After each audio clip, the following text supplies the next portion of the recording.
The title of my talk is New Paradigm and Synergies in Business with the New Latin America. Bangalore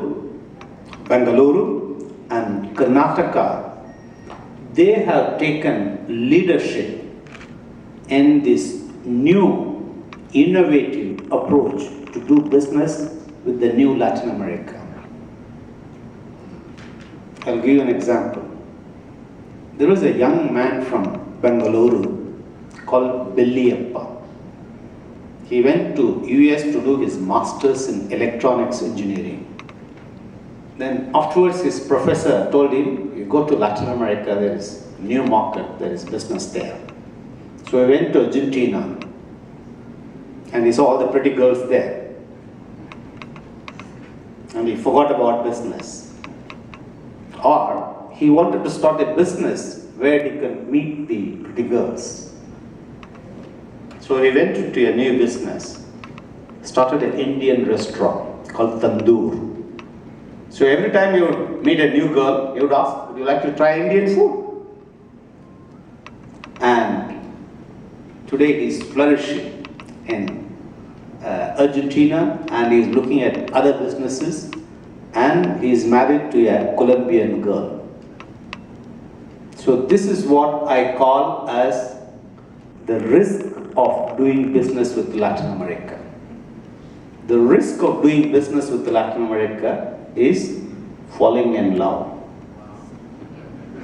Serious risk, personal risk.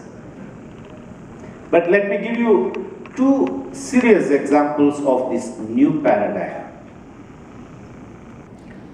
In the olden days, in 1996, when I was Consul General in Sao Paulo, when I used to invite Indian businessmen to come to Latin America, they would say, oh, Latin America is too far. They speak different languages. So distance and language were considered as barriers and obstacles to business with Latin America. But today, the IT and BPO companies from Bangalore have converted these so-called barriers into advantages. They are making use of them. The Indian IT and BPO companies have operations in 16 out of 20 Latin American countries. They employ 25,000 Latin American staff. So what business do they do? This I call as a new business model called 12 by 12. You know, the companies here do global delivery 24 by 7. That means you can't sleep. But in this new business model, they make use of this distance and the time zone. And they do 12 hours of work in Latin America with these 25,000 Latin Americans and do 12 hours of work here. So I thank my Latin American friends for letting the boys and girls from Bangalore to sleep in the night. And what have they done with these language barriers? Again, they have leveraged this as an advantage. They use these 25,000 Latin Americans to access the large market of Latin America with 560 million people. Besides, they also use them to access the 50 million people of Hispanic origin in United States, plus Portugal and Spain in Europe. And not only that, in Latin America, since people are majority of European origin, for example, in TCS Uruguay, they use the Uruguayans to do service to Italy and Germany, because there you have people who speak Italian and German. There are very large Italian communities as well as German communities. Let me give you another example of this new business with Latin America in an old industry. apart from this IT. There is a company called Sri Renuka Sugar from Belgaum, Karnataka. They are a sugar player in this industry which is controlled in India.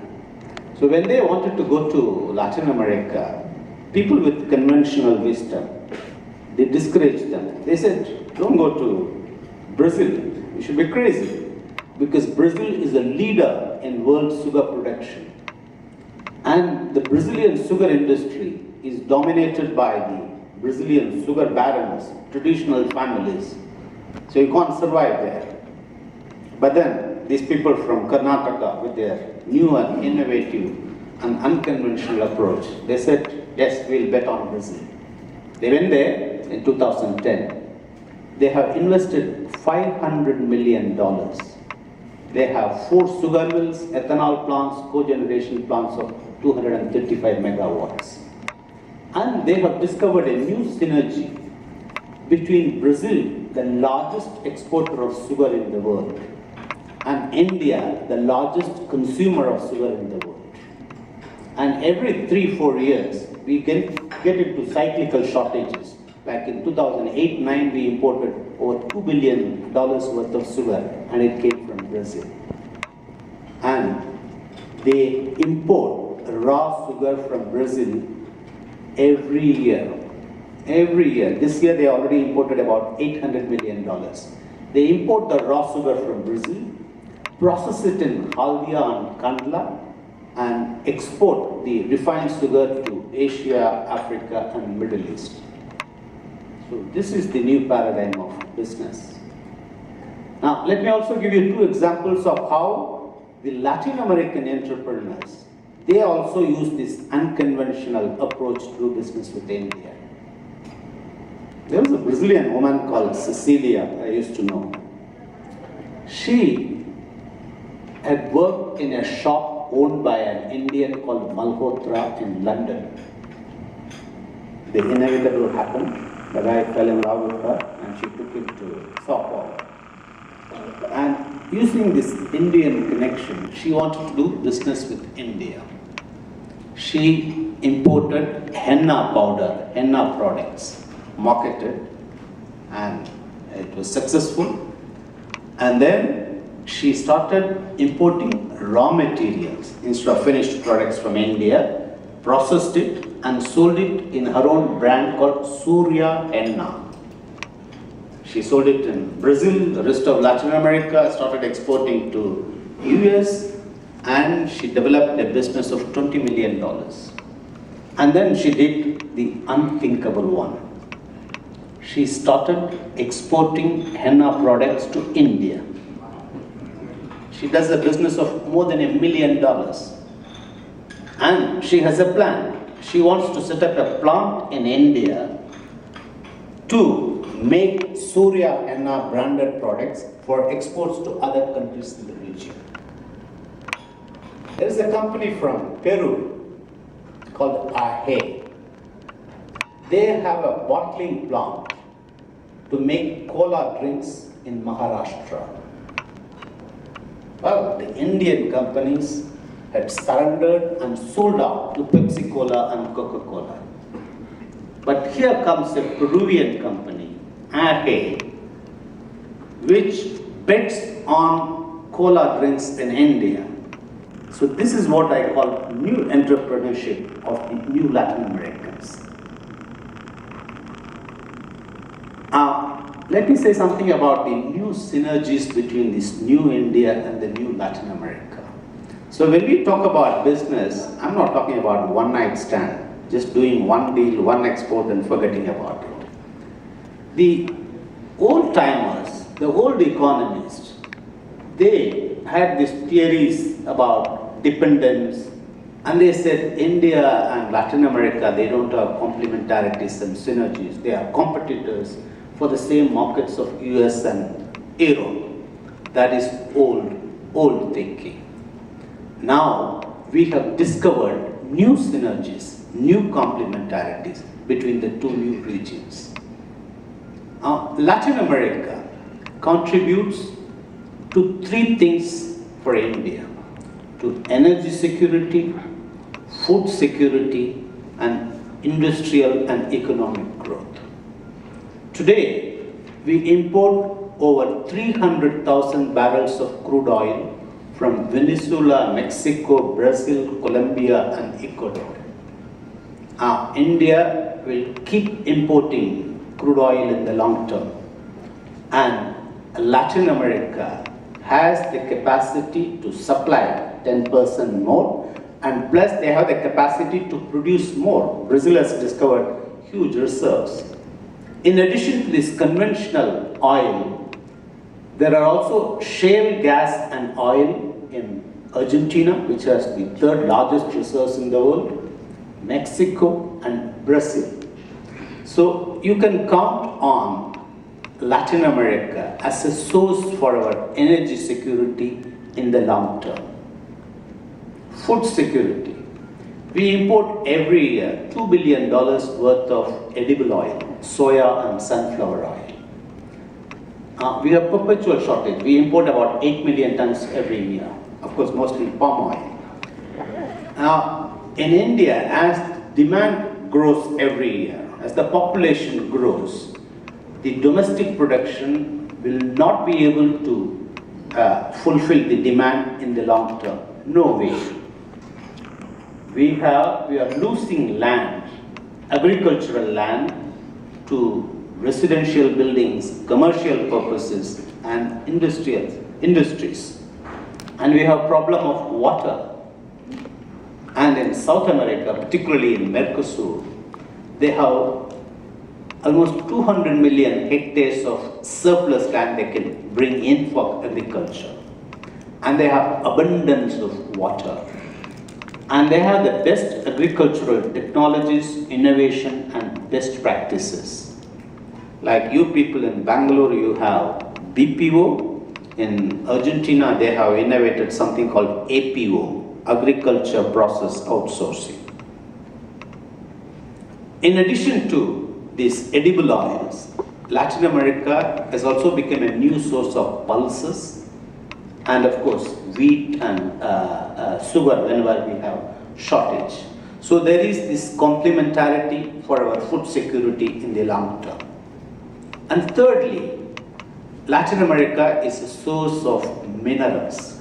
Copper, we import over $2 billion from Chile, from Peru, from Brazil. As the industries grow in India, we are going to import more and more of this copper. We have started importing coal from Colombia, and we are importing 100 million tons of coal every year, and we are going to need more.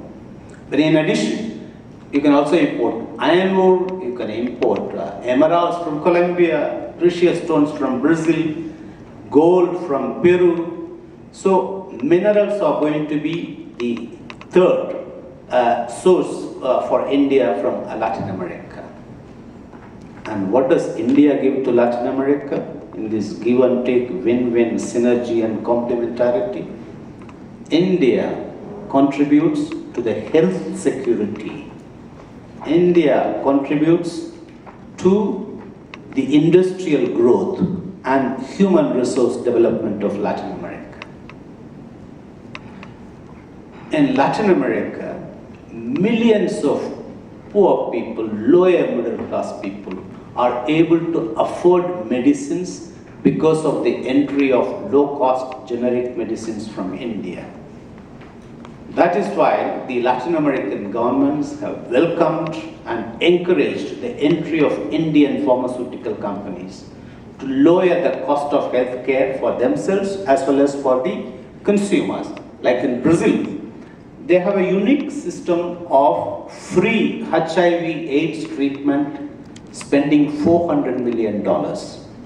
Now, they would not be able to do it successfully but for the use of bulk drugs and HIV medicines from India, because the cost of annual treatment of HIV using Indian generic medicines is $300 million, and with branded medicines it is $10,000 per year. More than 50% of the Indian exports to Latin America are inputs into their industries, like bulk trucks, API, chemicals, fabrics, yarn. Now, these help the Latin American industries to lower the cost of production and become globally competitive. And we contribute to human resource development in our own small way. The Indian companies have invested about $12 billion across Latin America, and they employ 50,000 Latin Americans. The IT companies, they give employment to 25,000 Latin Americans, and it is more than employment. It is training, it is human resource development of their skills, not only IT skills, but also multicultural skills. And when the Indian companies invest in Latin America, they don't take these millions of Indians with them to Latin America. No. They offer opportunities for Latin Americans themselves to become senior executives and managers. Like, for example, Renuka has got 12,000 employees in Brazil. And how many Indians are there? 2.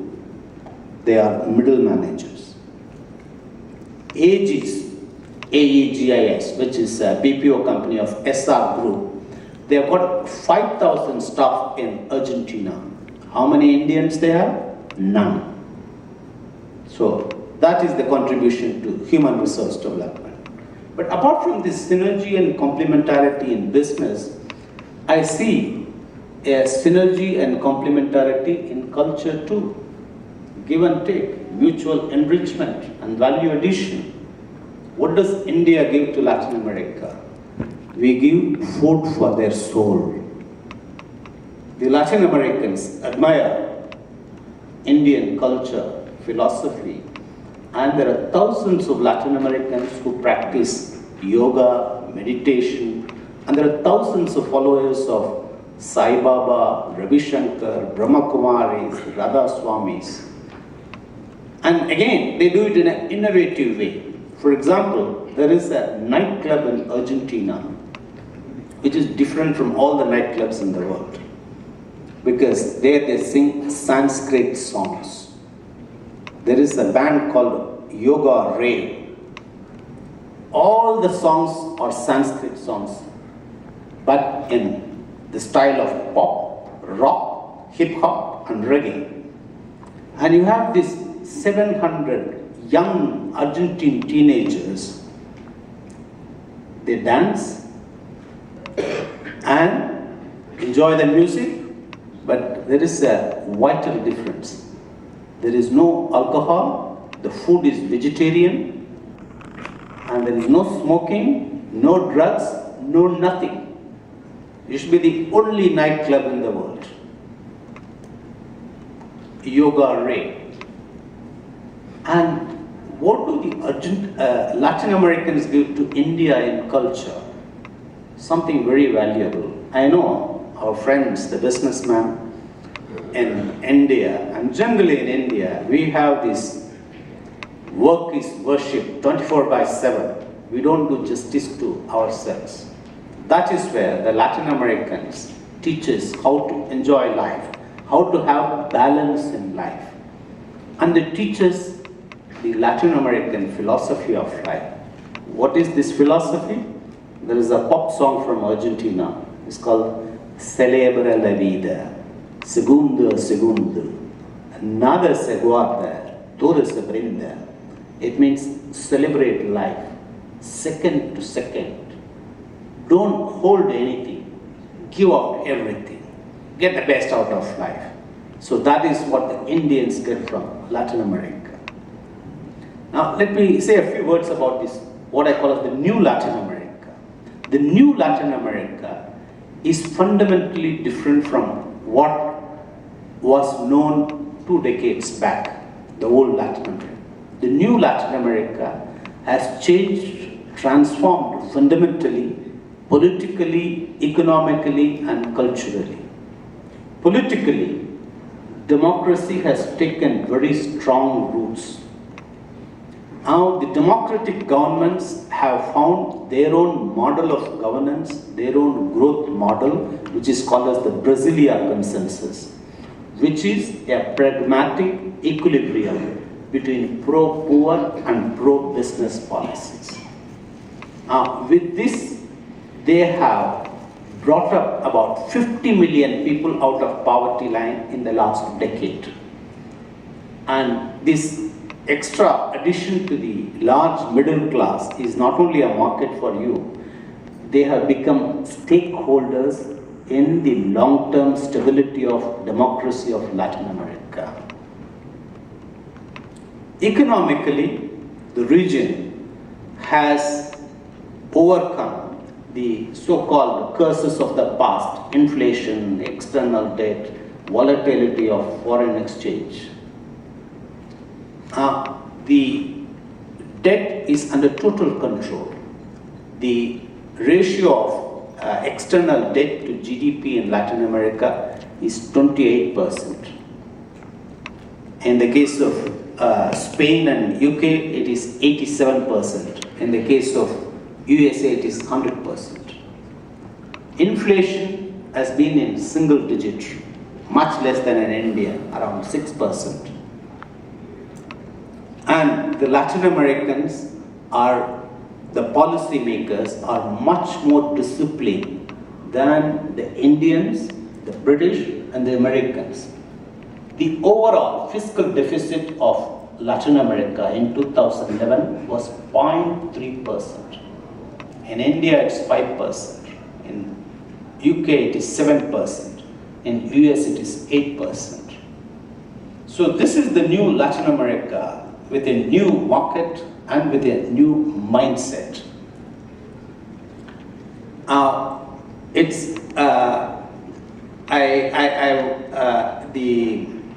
would like to conclude by reiterating once again the need for new, innovative approach to Latin America. I'll give you one last example of how somebody solved the cost of freight. You know, in the olden days, when we used to encourage Indian Oil Corporation to import oil from Venezuela and Latin America, they would say, oh, the cost of freight is prohibitive. Till Reliance came in and solved the problem. You know what they did? They found that these very large crude carriers taking crude oil from Gulf to United States, they were coming back empty. So they stopped near Mexico, Venezuela, fill it up and pay a little more margin. That is innovative thinking. And I must also caution you, if you don't do this innovative thinking, somebody else will do. For example, we had been asking the airlines of India, Air India, Jet Airways, to start airlines to Latin America, but they are not interested. And so is the case with the Brazilian or Mexican airlines. No one wants to fly to India.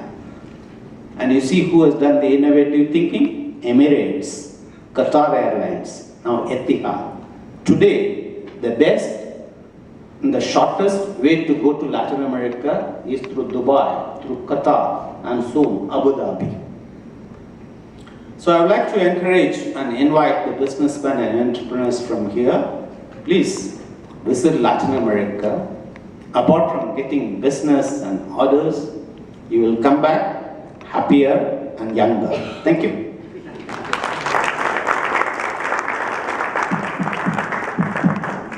Thank you, Mr. Vishwanathan. It was really a very enlightening talk.